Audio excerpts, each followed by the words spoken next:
One interesting thing that can happen with large classes is you'll have TAs that have TA'd the class many, many times, whereas a course instructor may only teach the course for a year or two.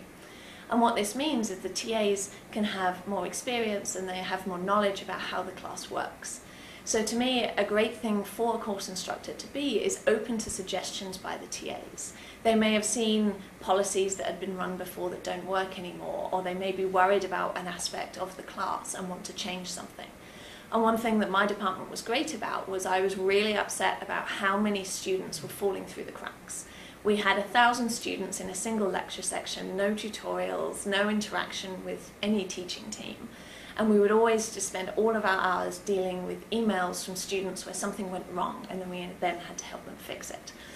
And I really wanted to switch this around so that we were being more preventative, so that the students had TAs that they could go to and talk about if they thought something was going wrong, and then it could be fixed before it was actually an issue.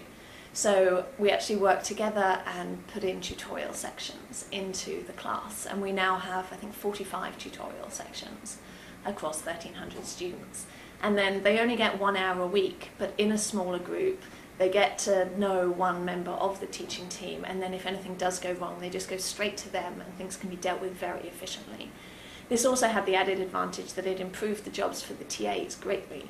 All we used to do was sit behind a desk answering emails or grading, and that was incredibly boring and stressful sometimes, because the night before a midterm you would have 300 emails and you would have to respond to each one or guide them to where the answer was. And that could take a lot of time and just be very boring and very stressful, as I said. So now the TAs, or half of the TAs, actually stand up in front of a class a couple of times a week, and they get to talk about the science and they get to engage with the students, and that's been very rewarding for everybody.